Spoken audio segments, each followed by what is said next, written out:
Here we go. It is the System Failure Podcast, number 24. Number 24. Yeah, hey, Brian. How are you this fine Sunday afternoon, morning? I guess it's still kind of morning for another hour or so.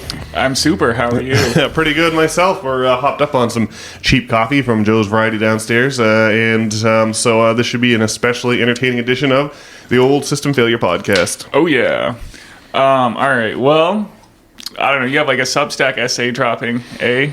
Yeah, finally. It took me forever to polish this one. Sometimes the bread just has to stay in the oven for an extra long time. So I'll be pushing a new essay out this week. And it's all about this idea that when major economic systems come to an end, like it's a cornerstone in it's a plank in the system failure notion of ideas that the system is failing and the system is coming to an end, and the way that warps perceptions of reality. Like, we should expect things to get crazier and crazier as we go through this process. So anyway, that's what's cooking on the back burner for this week. And the other thing that I definitely wanted to mention on this pod was the RFK ad on the Super Bowl. You remember seeing that? I sure do. Yeah, last week it was Super Bowl Sunday. We recorded our pod number 23, which has yet to drop, but will be dropping before this episode does. And so we were hanging out. We put our pod in the can, and then we were hanging out watching the Super Bowl. And during the Super Bowl, we saw this ad from the RFK camp, which had the 1960s Kennedy jingle from the Jack Kennedy's 1960 campaign. I guess it would be the 1959 jingle from the 1960 presidential election, or whatever it was. And so it had this old-timey jingle and a bunch of RFKs. They just basically made this. It really is a good. I thought it was good in the sense that it kind of evoked that MAGA nostalgia without being the MAGA or associated with the Donald. But it was really, it felt like an old-timey nostalgic back from the 1950s, Leave It to Beaver era, and made a solid link between the presidential candidates, RFK and JFK, from the 60s, and made and connected RFK Jr. to that era. And maybe that'll be an interesting. I guess the ad buy was like 7 millis, and I guess they ginned it up at the last minute when the days leading up to the Super Bowl made a last minute ad buy. But I don't know. I thought it was a pretty interesting idea. I'll be looking forward to seeing the next round of polls that come out from Quinnipiac or wherever. The pollsters are all working in overdrive this time of the election cycle, so we can expect some hopefully. Yeah, I'll be interested to see if the new poll numbers show any more boosts to RFK's already wildly encouraging third-party independent candidacy numbers. So I wonder what you thought of the TV commercial, Brian. I obviously didn't expect it to come on. It just kind of started playing. We had no idea it was coming, but... Yeah, well, the biggest thing is that there weren't any commercials for any other presidential political candidates. Yeah, and I think you'd have to consider that to be encouraging. I mean, it would be a crazy black swan event if we actually managed to elect an independent candidate. That would really throw like a wrench in the system. You'd have to say that's like an encouraging thing to happen. It'd be a wild turn of events. I agree. When I talked to some people about RFK, and they just feel like he has no chance because he's a third-party candidate. But if it was ever going to happen, this would be the election, and he's the only candidate with a Super Bowl commercial. So, I think it's correct to say that the most recent polling, which is now a month or so old, with RFK, shows that he is in the lead over. I think the age group is if you're 42 or younger, then RFK is the leading candidate.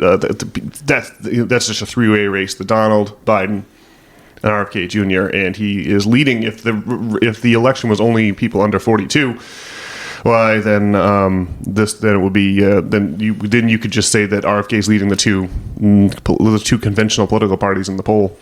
And then there's also favorability ratings. I forget who publishes those, but RFK, of course, leads by double digits, both Biden and Trump in favorability ratings across all demographics. That's not who you're going to vote for. That's just who do you think is the best guy, or who do you view most favorably. So, man, I think that among everyone. I think that RFK, I'm trying to remember, I think it was like 26% or something this is a month before the Super Bowl commercial came out. And so I think the polling has RFK losing by 10 points or so the Donald and Biden. I think all of that's pretty accurate.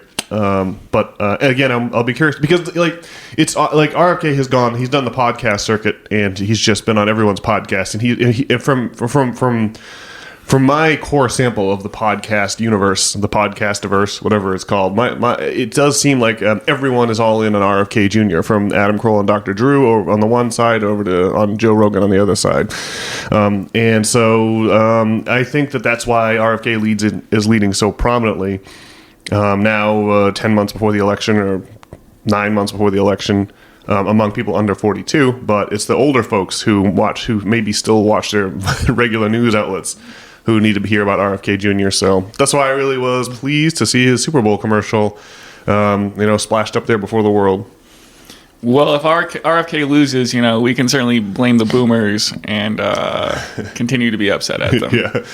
Yeah. I think we've reached a tipping point, though. I think enough of my prediction is that we have got enough of the boomers are realizing that. Well, we were saying before the pod started, if you're making 45K, you're not gonna make it in today's America. What you really need to have 200K salaries, 200K income, so like afford a housing and a family and the other trappings of American life that people consider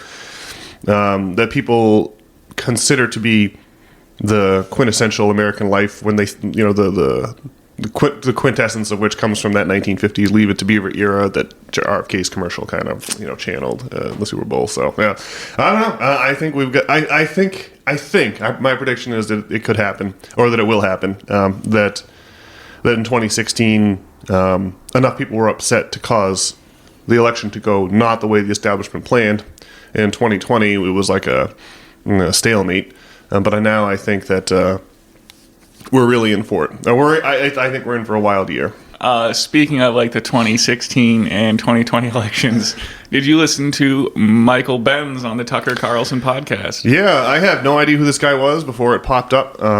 But I think my main takeaway from the Michael Benz pod could maybe summarize within a single sentence or two, and you'll have to tell me what your takeaway was, is that that to the apparatchiks that control our system, to them democracy is it's like a consensus among the major groups, like the Council on Foreign Relations and CIA and the Justice Department and well, he said that democracy is about getting the Wall Street Journal and BlackRock to agree with each other on what our policies are going to be. And that the it's just a consent thing. That the voting is just all about manufacturing consent for whatever it is whatever that consensus turns out to be. Then you have to figure out you have to come up with a plan to pull it off. And then part of the plan is to get consent through the voting, which is what voting does, and they just view it as consent manufacturing. Well, one thing is that it's a little unclear who Michael Benz is. So I guess he had some position in Trump's cabinet, or he was some kind of in the Trump State Department. He had some position. And I was Googling him, and the mainstream media says that, he espouses alt-right opinions. But anyway, the things that he, his narrative about what's happened in history makes a great deal of sense. So, I mean... Well, summarize it for us. His narrative of history, how would you summarize it? Well, he talks about in 1948, America, interfered with the Italian election to prevent the commies from winning. We stuffed ballot boxes. This would be Operation Gladio, eh?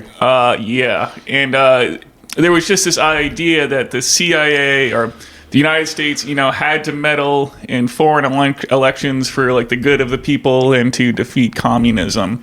Yeah, there's so OSS is the name of the division prior to the name of our spy division during World War II, and then in 1948 the War Department the whole thing gets reshuffled. The War Department becomes the Defense Department, and OSS becomes CIA.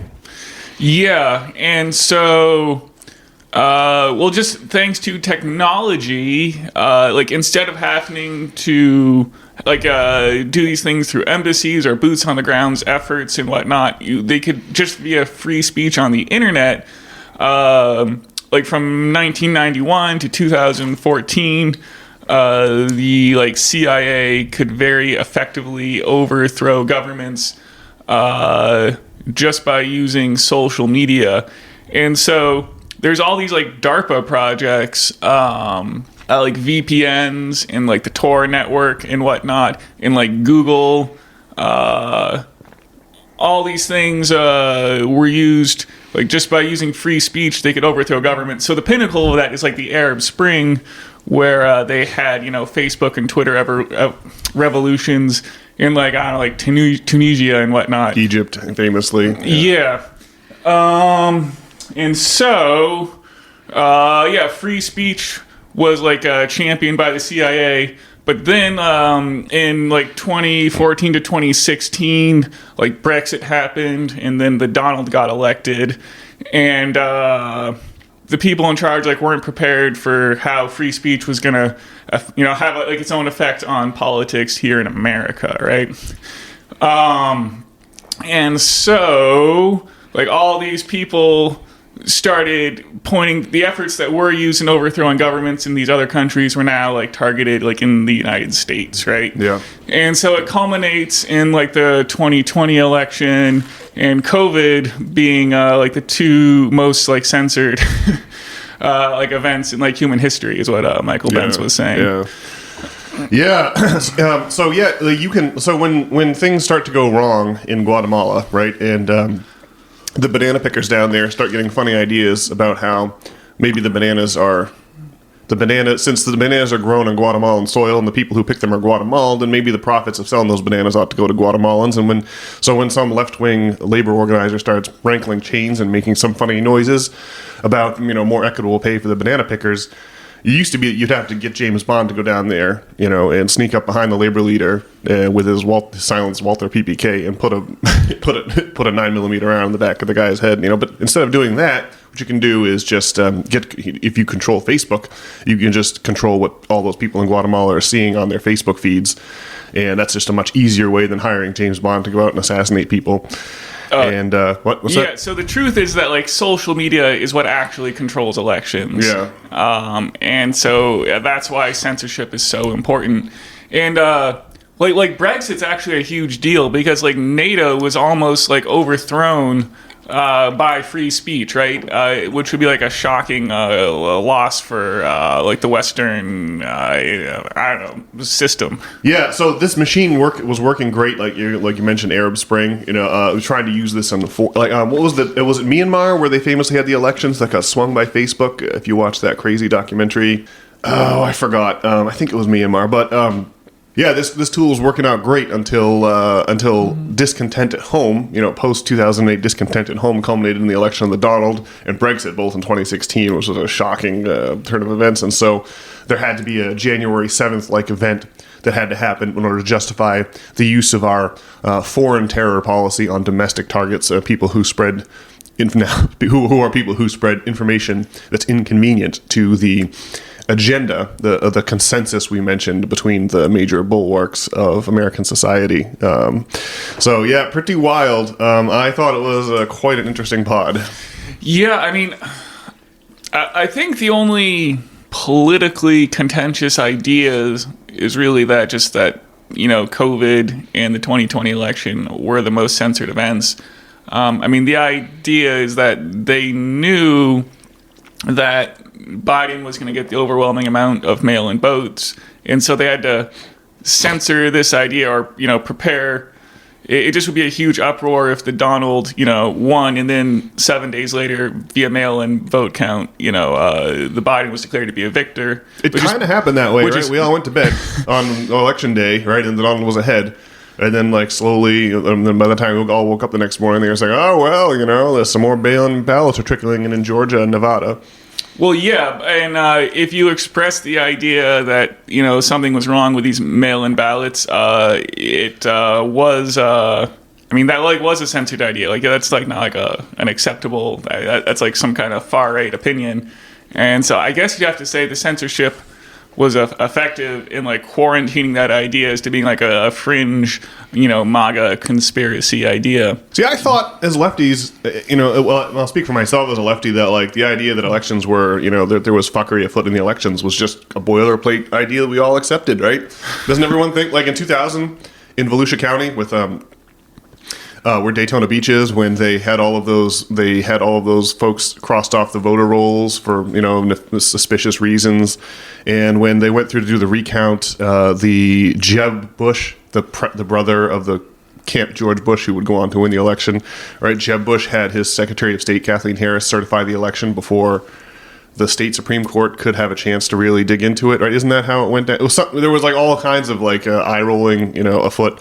Like, and doesn't everyone know that in the 2016, like the primaries were rigged in 2020, the primaries were like flagrantly rigged against Bernie? Like, didn't the DNC have to admit that in court, but then assert that they're a private entity and not beholden to? Yes, we did cheat to make sure Bernie didn't get the nomination, but we're a private organization. We're allowed to cheat. It's not like we're messing with a federal election. The DNC is a private corporation. So the DNC has had to admit that in court, right? Didn't Donna Brazile have to step down as the head of the DNC because they were like cheating, and CNN was giving Hillary the debate questions first? And I mean, I just thought, like, doesn't everyone know that Jack Kennedy in Chicago at the DNC in 1960 doesn't everyone know that like they had to cheat to get Jack Kennedy past the finish line? I just thought it was. Everyone knows the elections are, there's some, there's always some fuckery afoot. Well, practically speaking, it's just a question of what you're afraid of, and then I think you base your opinions off of that. But like, so if you're more afraid of the COVID than government tyranny, then you're all in on mask mandates and vaccine mandates as well. Right. If you're more afraid of terrorism than of government tyranny, then you're going to be all for the terror levels, red and orange and yellow and green. And the same, if you're more afraid of the Donald than government tyranny, then you will not be. I mean, you just aren't going to say that the election is questionable, right? Yeah, I guess so. And they successfully tied the Donald with Russia, and so it is what it is. It is all very confusing. I mean, it's weird because we want socialism. Well, it seems like there's supposed to be this movement for equity, and there's like the anti-work movement on Reddit. And there's all this, people, like cultural Marxism is like in our universities, but we're like afraid of Putin. Like he's the bad guy, which it's weird. It doesn't make any sense, right? Yeah. Well, so to place this whole business with Benz on the Tucker's pod, like you got to put that in the broader perspective. Like America was part of a great revolution to get rid of. I would say, increase democracy, but that's what the American Revolution was all about. No taxation without representation. Right? The idea is to make things gradually more democratic over time, and and America and France was part of it. Started out as part of this revolution against monarchy. And as the 19th century wore on, we resisted having the central bank here.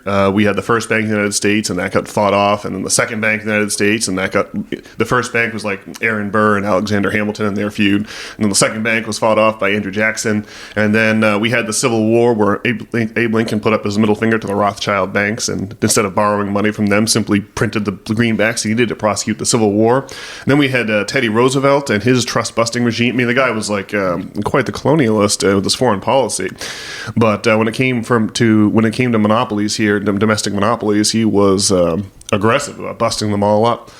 In short, there was this revolt against the medieval social order of kings and lords, and you just are born into your social position, and then all that, and then in Europe, that culminated in the revolutions of 1848 and the Paris Commune of the 1870s, and finally the Russian Revolution of 1917.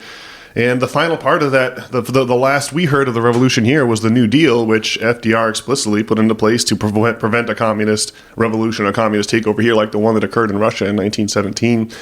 And the New Deal was the New Deal involved soaking the rich tax. The people who paid for the New Deal, for like the Hoover Dam and for the Golden Gate Bridge and for unemployment insurance and Social Security, all of the money to pay for that came from just soaking the rich. And of course, the rich had that infamous business plot in 1937, again, where they tried to get Marine Corps General Smedley Butler to run their coup for them. Chose the wrong guy, and General Butler blew the whistle on the whole thing. But that was the last we heard. Since then, we've just been taking loss in that battle to liberate, to institute democracy, which is, we call it instituting socialism or communism. But that great fight to promote the proliferation of democracy, we the people just haven't scored a victory in America since the 1930s. And so you're right. So instead of talking about that, the way that the intellectual chessboard is set up has us afraid of Putin, instead of talking about the implementation of democracy or democratic oversight over the means of production, which is the great thing that we're all waiting around tapping our feet for. To avoid, we have this whole business with Putin as a boogeyman to distract from that. And I can't believe that that's the level of discourse that we're stuck engaging in. If you listen to Putin on like Tucker Carlson, he's obviously interested in some kind of peace deal. At least that's what he says. And I don't know what people are like upset when people talk about like the long history of like the West advancing against Russia, and I don't know. Like, I'm not sure what the counter narrative. People say Tucker's not asking like hard hitting questions and is being Putin's a little bitch, I guess. But what are you supposed to say about the history of like Western aggression against Russia? And NATO like wasn't supposed to expand. Well, it all started in 1918 when we had a bunch of American troops stay after World War I to go into Russia and fight on the side of the whites against the Reds. That is to say, to fight against the monarchists, against the new Bolshevik and Menshevik factions struggling for power within Russia. We didn't recognize the Soviet Union till for decades. We refused to recognize them as a country. I mean, the antagonism, and then the Cold War resulting after World War II. The antagonism is the history of antagonism is long and profound. And that's the relationship that we've had to the Soviet Union. And we could have had this great relationship with them, like we used to have with the French during the late 18th century, the 1700s. They called it the French Connection. And but no, instead we just have to make sure that economic schemes that involve too much democracy over the means of production never get a foothold or a toehold, never get a handhold. And so that's why we have to constantly be antagonistic towards Russia. And I think that's the thing that's defined our foreign policy with respect to Russia since 1917. Yeah, speaking of this cognitive dissonance around Putin and socialism, and yet people kowtowing to our capitalist overlords over here. Well, I just did want to talk about Yuri Bezmenov for a bit. Okay, give us the lowdown on Yuri Bezmenov. Well, yeah, I mean, he's got all these interviews from the 80s on YouTube and whatnot, but he's got one famous one in particular where he talks about ideological subversion, right? Yeah. And so it's a 4-step process. Ideological subversion, where you start teaching the kids Leninist Marxist ideas, and then after 10 to 15 years, this destabilizes the system. Then you got some crisis, and then some normalization. And I don't know. I was born in '88. I mean, it seems like Marxist ideas or whatever. I mean, they really didn't take place until it seems after 2008, after the bailouts. Exactly what I would say. Yeah. Yeah. I mean, we had the 99%, and then that suddenly became I don't know what to call it, racial hysteria or something. I don't know what we call it. Cultural Marxism, I guess, is the common parlance, though. Yeah.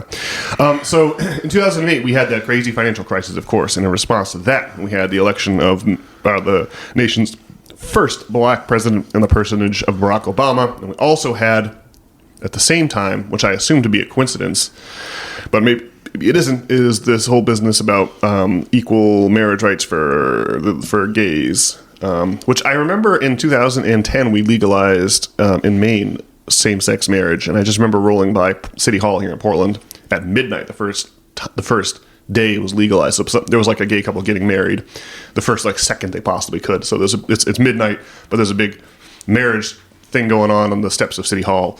I remember driving by and blasting my horn in enthusiasm.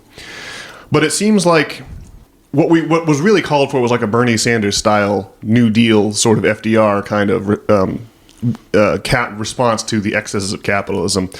But the paymasters of the Democratic Party don't want that. So what they did was double down the theme of the racial theme from Barack Obama's election in 2008 and the gay marriage thing as it could get people to the ballot box without making any economic promises that would have to be broken. And so I think that we doubled down on those things post 2008, maybe even around 2010, as you're saying. And so that's my impression too. Like, so it feels like the whole idea of cultural Marxism and crazy notions, crazy twisted Marxist notions like equity of outcome versus equity of opportunity. All those seem like to enter the zeitgeist only after the crazy banking crisis of 2008 and the subsequent bailouts. So I agree with what you're saying so far. Well, I mean, it seems like to solve like the racial tensions in the United States, what we just need is like programs that help all poor people, right? And that's what like MLK wanted, right? And for some reason, those ideas are at odds for like what Ibram X. Kendi wants.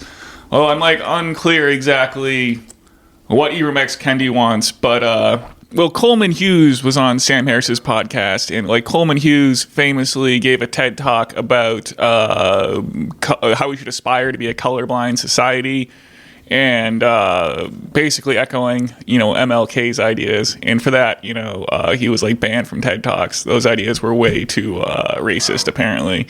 So the 4 steps, ideological subversion. Yeah, it seems like it did start in like the 2000s. Like I don't know if somehow allowing gay marriage like put the things in place that would like bamboozle our society, where we become obsessed with the opposite of colorblindness and like some craziness in the field of like transgender matters or whatever. I would say that we like during the civil rights movement in the 1960s, we really we had a sort of self-correction as a society. And it's like, well, I guess it's probably not moral to have separate water fountains for different colored people. That's just crazy. And we had a similar sort of reckoning in like 2010. And I think that with respect to like gay marriage, and I think that the idea was to take that gay marriage template and just repeat it over, because the gay marriage template is very convenient because it has no economic.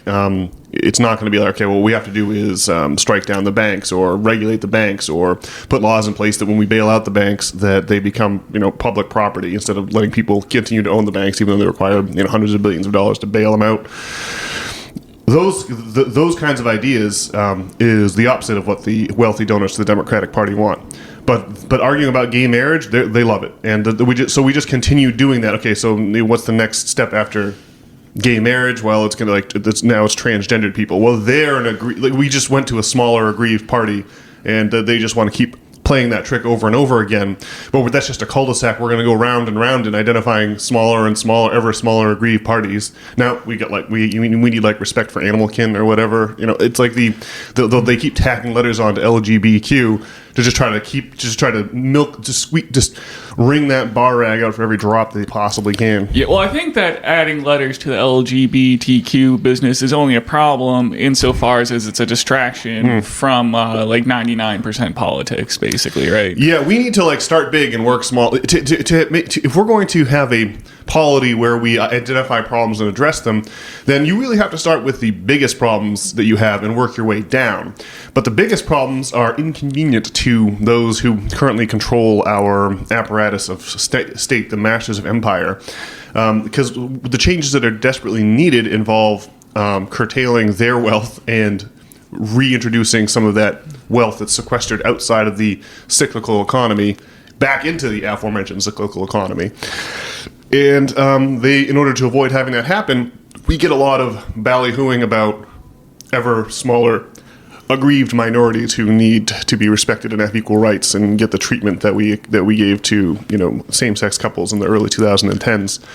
But again, that's total distraction. What really needs to happen is some kind of moderating of the vast wealth chasm that's threatening to tear our society apart. Yeah, well, so like Joe Rogan was talking about Yuri Bezmenov with Aaron Rodgers, and Yuri Bezmenov comes up a lot on. He's a boilerplate on the old JRE, absolutely. That's why I listened to him years ago. Yeah, well, Tim Pool was talking about used to talk about him all the time. I don't listen to Tim Pool as much anymore, so I don't know if that's still a common topic. But like on the Aaron Rodgers podcast, they were just kind of suggesting that the problem with America is this infection of Marxist-Leninist ideas that. I mean, I guess is like it's like the master plan of like Russia's KGB or something. Well, I mean, it seems like the World Economic Forum and the people like who run the world have successfully infiltrated American society with, or the world society with like cultural Marxist ideas. It goes back to the censorship we were talking about there with Michael Benz, I guess. I don't know. Just it seems like what's actually happened is just there's a distraction from the 99% politics with these cultural Marxist ideas, we put up with quotation marks, because really it's nothing to do with the economics of the matter. And right, so I mean, I guess you'd have to say it's been completely ineffective, or I don't know. Like it obviously. Like, I don't know what's up with Yuri Bezmenov. Like I don't know if he's trying to, if it's some kind of inception idea to like, if it's like a distraction or something. These intelligence people are all crazy. They, as a tactic, they used to, and you're going to know about this, during like the Middle Ages, right, or even during the ancient times, they would, in order to, if you want to lay siege to a city, one tactic is to take plague victims, people who've died of the plague, chop off their heads and launch the infected heads over the walls with a catapult, right? I bring this up because the West has long considered the Marxist ideas about democratic oversight over the means of production. They've long considered that to be a contagion, or like an idea that spreads dangerously from person to person. And that's been believed in by the West, the powers that be in the West, for so long that they intentionally sent Vladimir Lenin into Russia to try to knock the Russians out of World War I, right? Lenin, of course, lived in exile. Like everyone lived in Austria, like in the same, like Trotsky and Lenin and like Freud. The list of people who lived in Austria at the same time is like bizarre. All kinds of artists and political. Hitler, who was one of these guys who lived in Austria during this time period. But anyway, the Allied powers during World War I, their version of shooting the plague-infected skull over the wall was giving Lenin a train ticket back to Moscow. All right, so they sent Lenin and Trotsky back to Moscow. It was like this way of throwing a bomb into the Russian society, and it worked brilliantly. They were able to intercept the 1917 revolution, knocked Russia out of World War I. Well, who is the they that did this? Like the capitalist West? Yeah. So this would be the leaders of the United States and Britain and their allies, France. But like, weren't they already like Marxist since like the revolution, like the 1916s or whatever? So World War I started in 1914, and so from 1914 to like 1915 to like 1916, like some point in 1916, the Allies are like, wait a second, the Russians have exiled people. The Russian king, the Tsar, who still has power at this point, but the war's going really badly for the Russians. Like it's like the Ukraine. In the beginning of the war, just crazy amounts of Russian young people are being slaughtered. Young men are getting slaughtered, and there's discontent in St. Petersburg because the Tsar is away at the front fighting in the trenches of World War I, and so there's the monarch's not in the capital, and the Queen has fallen under the sway of the crazy Siberian monk Rasputin. And the whole situation is just, there had already been a few attempted coups to bring down the Tsarist regime prior. So the commanders of the Allied war effort thought, wait a second, we can just send Lenin we can just send him to St. Petersburg, send him to Moscow, and that will bring down, the time is right, that will bring down the Russian monarchy. Well, what year was that? 1916. Okay, so that's all right. The 1917. I thought you were saying the 60s. I think, but the 1916. Okay. Yeah. This is. And then Stalin gets control somehow. Lenin gets control. Yeah, emerges. The 1918 to 1922 was the Russian Civil War. or 1917 to 1922 was the Russian Civil War. And eventually, during that period, they decide they have to assassinate the Tsar and his family because, like, that's the idea is not that it's not that we necessarily want to shoot the Tsarevich and his four daughters, the four Tsarinas, whatever you call the four princesses, Anastasia being the youngest. It's not that we are delighted to shoot these people down, but we need to make sure that there's no possibility of going back. So we have to, stamp out the Romanov family forever. Which they did, the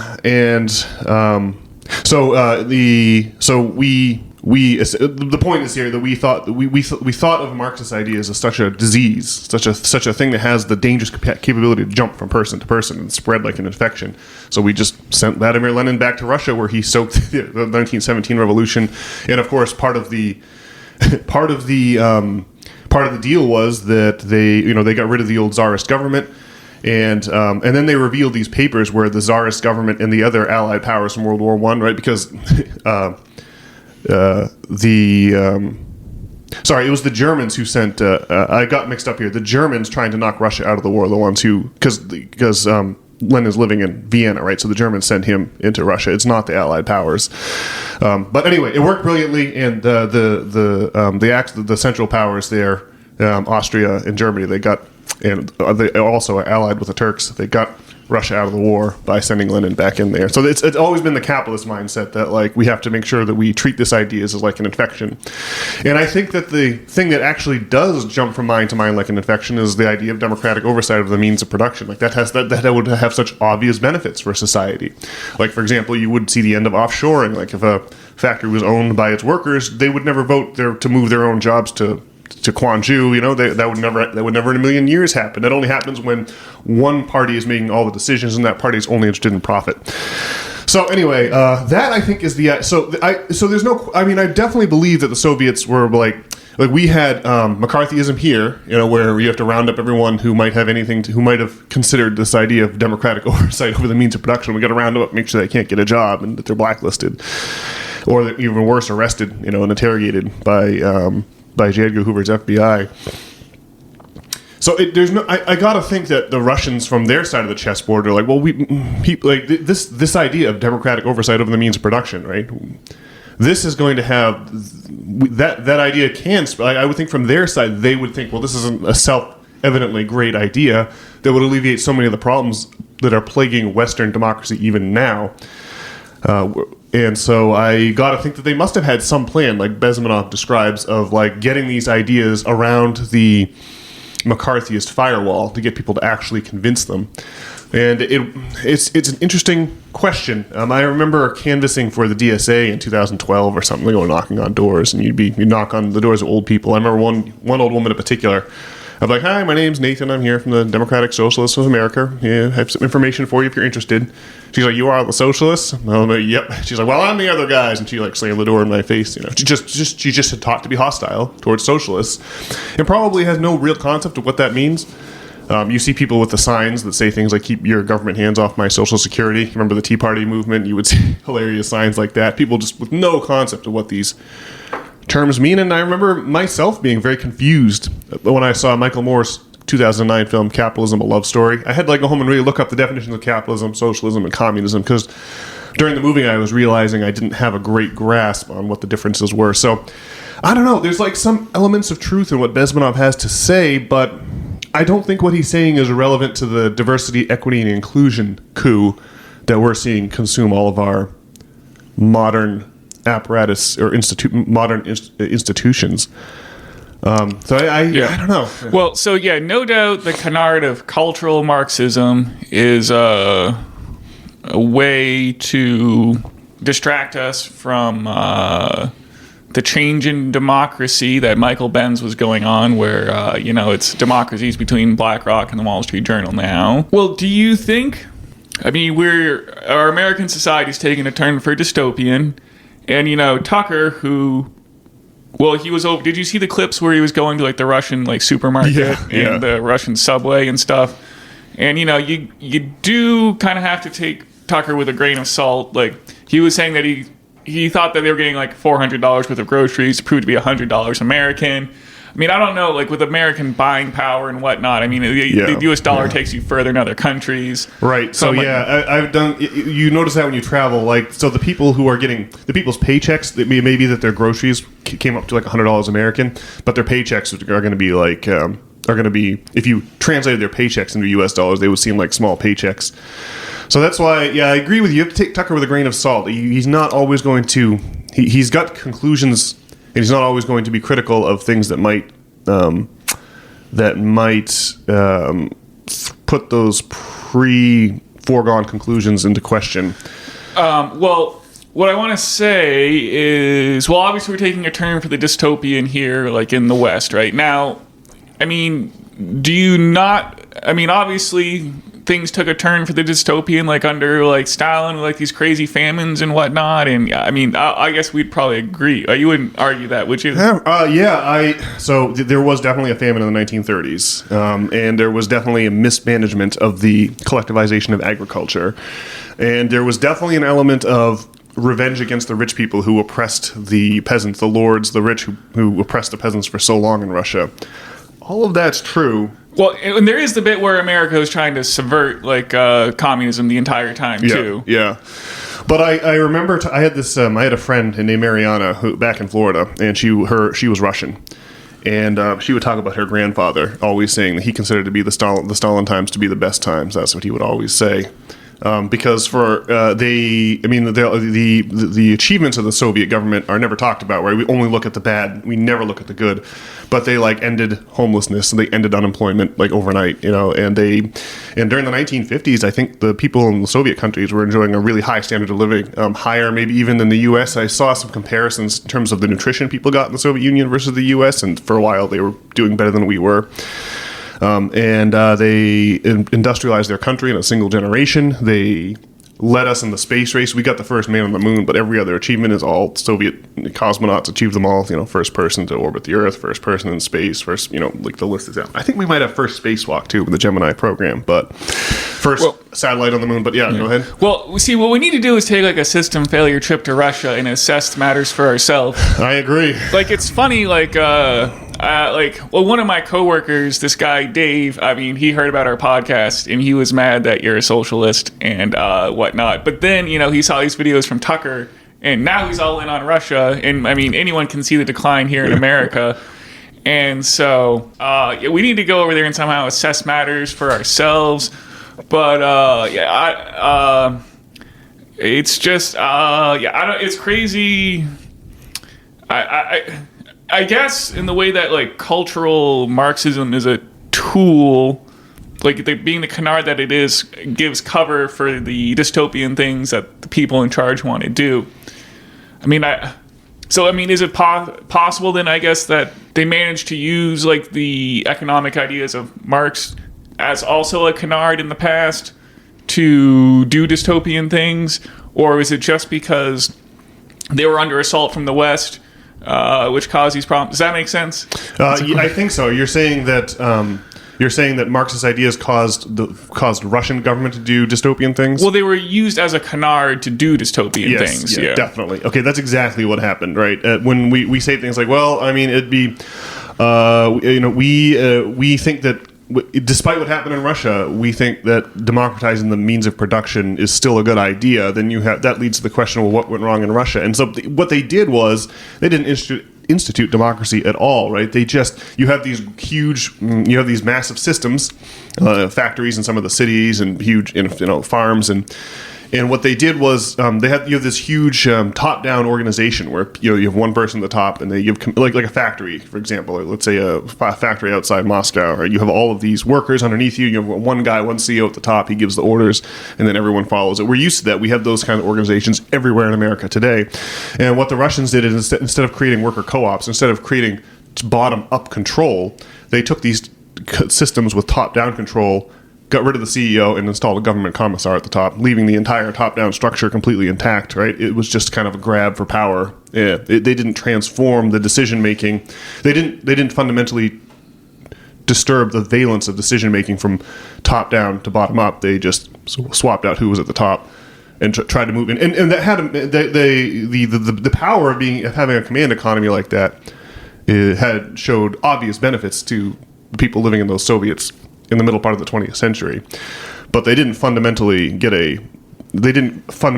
create real democratic oversight over the means of production. They just had the government take over the oversight of the means of production, which isn't quite the same thing. You can see how you get from one idea to the other.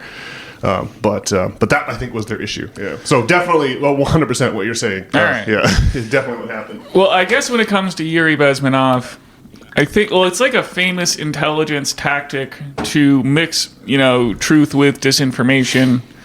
And I think that something's going on when this guy talks that you just can't quite trust. Yeah. He's giving you definitely some truth about how things work, but in other way, just the narrative that like Russia is responsible for what's going on in the United States, it seems completely insane. Yeah.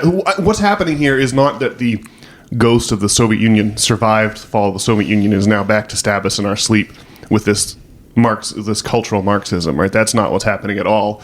What's really happening is the rotting corpse of the Soviet Union is being animated by our own powers that be, just like the atomic bomb is dropped by our ruling class as a way to keep our working class in line. The powers that be are using the zombie flesh of the Soviet Union to try to scare us into accepting a deteriorating domestic situation, a domestic situation that's deteriorating economically. And I cannot figure out... So the idea is that I think that there was an attempt, when the Soviet Union was alive, I think they did make an attempt to influence us with Marxist ideas, with self-evidently good Marxist ideas. I don't think that's happening anymore. I think that that corpse is being trotted out to scare us into accepting, as I mentioned, a deteriorating domestic situation here at home. And so I think what Bezmenov was saying was probably relevant to the Cold War, but I don't think you want to overlay that onto the cultural Marxism that's taking over in school. I think we're doing that to ourselves. I think our own corporations, right, ginned up this cultural Marxism, right? Who does the diversity? Where is this coming from? It's coming from like Nike and from like Disney. So I think that's what's really going on. I think these messages are not coming to us from the Soviet Union, but from our own, this weird, strange version of Marxism that makes no sense and, crucially, has nothing to do with democratizing anyone's precious means of production. Well, I think the ideas come from like the CIA and like Disney and like Bud Light are getting punished for pushing these ideas. Well, what's the real like chain of command there? Because like the CIA, it's like Smedley Butler said. We made things good for the bank boys at Brown Brothers Harriman. The CIA goes around and assassinates labor leaders on behalf of corporations, right? Isn't it the corporations that run the show, the corporate interests? Well, there's like legitimate business and illegitimate business, the mob and corporate America, two sides of the same coin. And then the CIA is like an arm used by both sides of that coin to carry out the things they need to get done on an extra legal basis, right? Wasn't that the point of Benz's podcast? What the point of what CIA became in 1948? Well, I think just the democracy that he's talking about, between like Wall Street, the Wall Street Journal, and BlackRock. You're seeing some democracy between Disney and those forces as well. Yeah. And Disney's taking it on the chin, but that's like the democratic process now is for Disney and Bud Light to take it on the chin to push the canard of cultural Marxism. Yeah, I think I think you're right. As matters deteriorate, I think that the quarterly balance sheet or the quarterly income statement is going to they're going to be willing to sacrifice the quarterly income statements where that used to be the whole raison d'etre of our economy. I think they're going to go ahead and take hits to the quarterly income statements to maintain control. Be like, it'll be better to maintain control in the long run, but be not so profitable in the short run. And I think that's what's going to happen. Although I think Bud Light, what happened with them was just incompetence. I don't think that they planned this. I mean, I think that they tried. They were like, okay, we're going to try to push.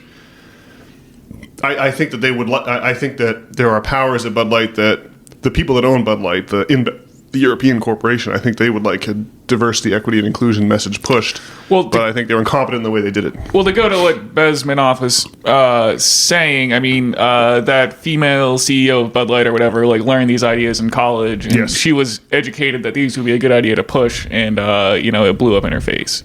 It's probably how it worked. I'm sure that she was like director of marketing or something. But this is like a moron, right? They just went to college at Harvard, thought they had some clue about the world, right? And tried to implement this, tried to shoehorn this DEI message into a place where it just wouldn't be welcome. And it was just one bridge too far. And maybe their brand will never recover. Oh, it's really odd that Rogan is like pushing Bud Light on his podcast all the time. All of a sudden, that seems very strange. It is peculiar. I don't know. It's unclear what is going on there.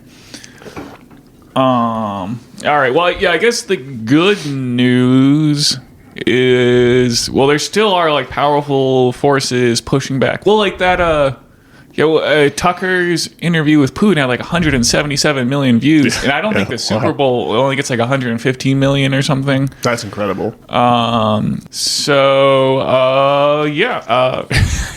It seems like we're pushing back in that it's just not as simple that the censorship industrial complex is gonna suppress us all. One would hope, right? Yeah.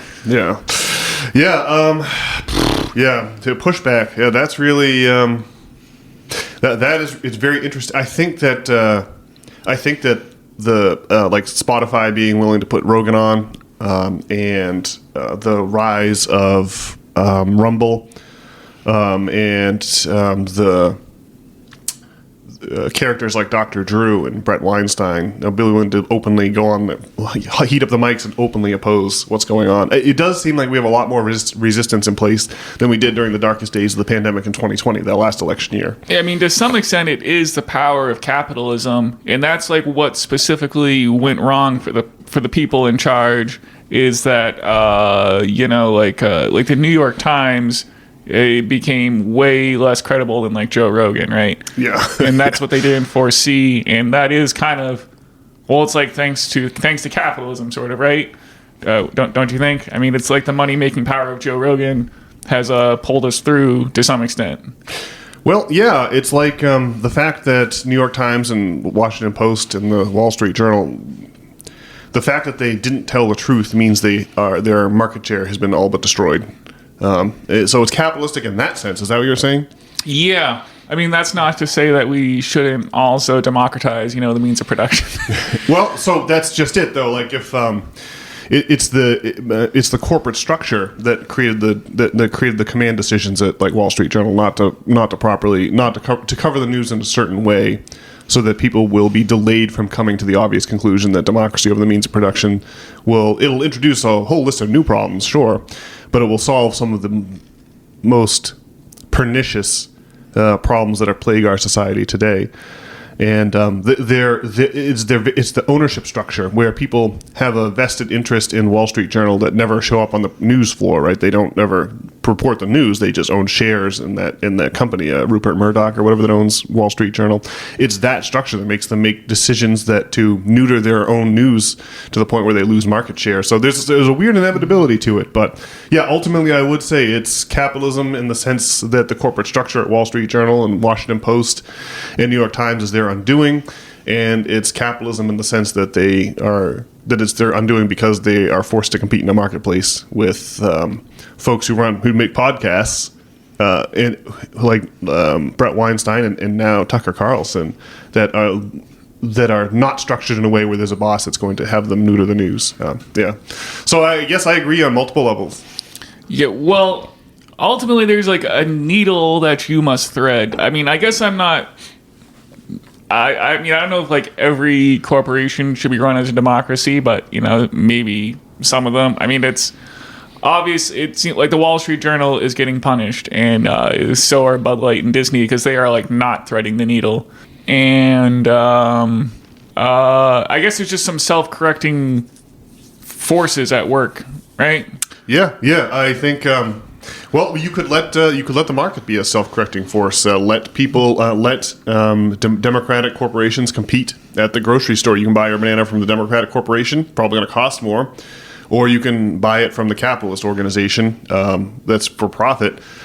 But I think that ultimately the food you get will be much higher quality, just because profit would be one among many juggling balls in the decision-making processes of a democratic means of production versus a capitalist one.